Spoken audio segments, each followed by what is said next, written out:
year 1964. The place, the Willows in the central Queensland Gemfields.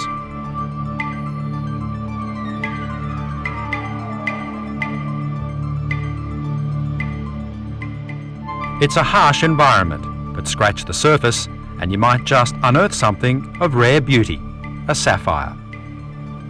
The prospect of finding the elusive gem has attracted fossickers to the district since the 1800s. The Willows is unique among Gemfield towns. Unlike the nearby towns of Anakie, Sapphire and Rubyvale, the Willows is also a fauna reserve, prohibiting the use of mining machinery.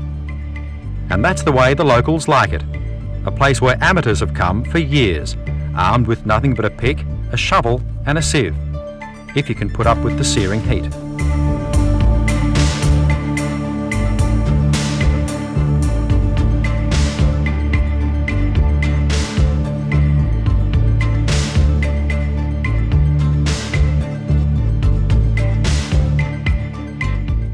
It's no wonder that autumn and winter are the most popular seasons, with hundreds of fossickers hoping for a chance meeting with Lady Luck. And sometimes she smiles. Mick Stonebridge was one of the lucky ones. He was fortunate enough to find a rare green sapphire, which he never let out of his sight. The gem was sold after Mick died for $65,000.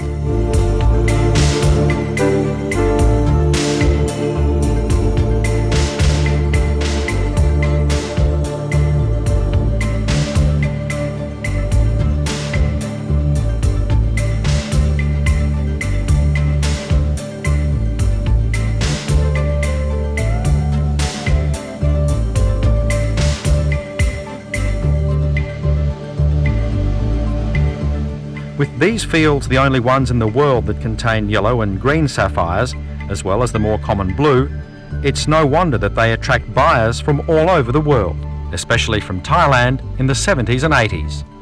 The market, of course, is very much at the whim of the buyers, and on the central Queensland Gemfields, the market is almost entirely in the hands of Bangkok-based merchants. The chairman of the local Shire Council claims the Thai buyers are taking some $3.5 million worth of sapphires out of the district each year, robbing it of a local gem cutting industry. How many sapphires would you expect to buy from the miners here today, do you think? เป็นแสนไปบางทีก็ไม่ถึงบางทีก็แสนกว่าอย่างเงี้ยมันไม่แน่นะ He say it's not exactly because sometimes if he lucky he buy plenty, nearly 100,000 or sometimes less than that. Is he prepared to buy as many as the miners can give him? Pardon? Is he prepared to buy as many as the miners have to offer? Yes. If you're prepared to buy so many sapphires, you must have a market for them. Where do you sell them all? We may cut it at Bangkok or may sell it again to the wholesaler. Is there a good business in it for you? Yes. How much would you have bought with you? ถามว่าเราเอามาเท่าไหร่เจ๊ ประมาณ10,000 เหรียญ About 10,000. Could we see the money you have with you now? โอ้ยหมดเลยนั่งอีกจังเลยว่ะ It's a lot of money. How much would that be? ก็เราทั้งหมดประมาณเท่าไหร่ ประมาณ10,000 เหรียญ nearly 10,000.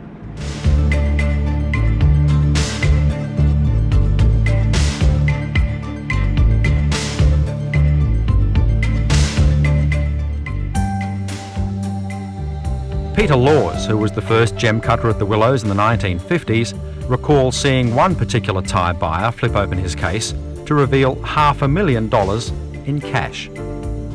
But when the gem price plummeted, the pace of life returned to normal. It's not surprising that the miners want cash in hand. All too often they have to struggle for months at a time with only the recurring dream of fabulous riches to keep them going. For the first 5 months I was here, I wouldn't eat my tucker.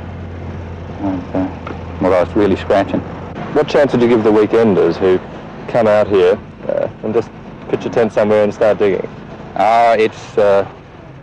Well, you'd have to be more like, I think you'd be just as lucky in the casket as what you are with the, making anything out of it. They generally go away with a piece of something somebody's thrown away. I think that's good, It's a one-pub settlement and the annual turnover is staggering, around $100,000. The drinking prowess of some of the locals is legendary.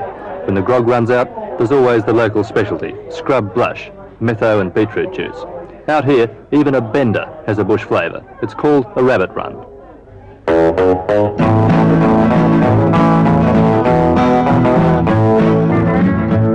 Have you ever been in the horrors, the after effects of rum? Sketching ducks on the kitchen wall and feed the ducks with crumbs. Watching emus in bikinis, the gaudiest ever made, and brolgers in mini skirts to lead them on parade. How long will these parties go for? Oh, you want to see him. You get hit on the head with a bottle or anything. It's just like that now still, is it? Still like that?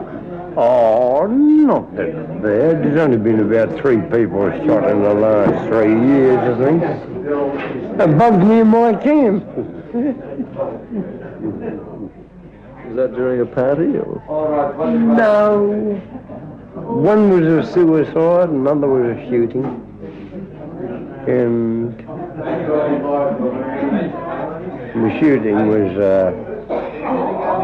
well, really a chap that deserved to be shot. Gemfield parties have been known to last 6 weeks, the whole time underground in the cramped damp of a mine shaft. This is the town which Bruce and Pat Gregory chose for their first pub. Did you have to change the ideas of the locals very much at all?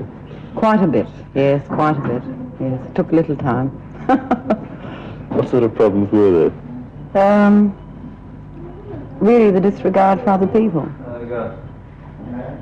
They were very noisy, very untidy, rather rough, but slowly they realised that we all had to live here.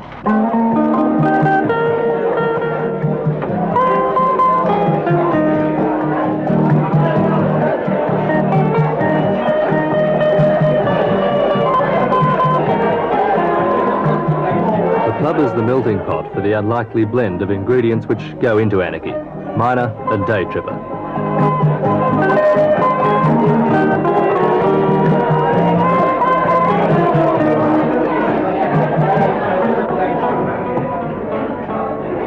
Well, of course, things aren't always as convivial as this at the Anarchy Hotel.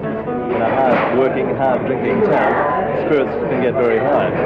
Sometimes, of course, they get out of hand too. And when that happens, usually the patrons are barred for a while from the hotel. That's a fairly serious thing to happen when there's only one place of entertainment. But one fellow, 18 months ago, took it a little too seriously. He was barred for a short time. He came back a few nights later. On the veranda behind me here, he left 4 sticks of jelly nut. The man responsible was convicted, but the Gregory's troubles didn't end there. Well, they gave us a rough time because a few of them had been barred from the hotel, sort of held it over us. And the same thing could happen again. So it was rather difficult. And what did they actually do? Were there threats or what? Oh yes, we had lots of threats. If we didn't have to make a noise or do what they wanted to do, we could have another bomb. We had lots of practical jokes, firecrackers thrown on the veranda, little parcels with a fuse sticking out of the end, this sort of thing, and it was very tiring. It took a long time to stop this sort of thing. We had to be pretty strong about it, and we lost an awful lot of sleep with disturbances, but eventually we came to terms and it was all right. Anarchy has mellowed. To some, it's been soured by the additives of bulldozer and bus, but its colour is not likely to fade.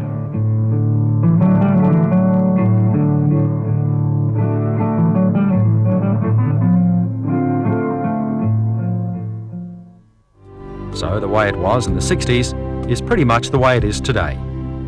The Willows can't guarantee you'll strike it rich, but it's a place that will always give you a chance. All you have to do is scratch the surface.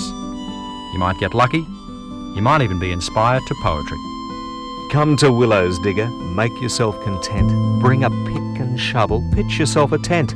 Here you'll find the sapphires, rocks of blazing blue, black and green and yellow, other colours too.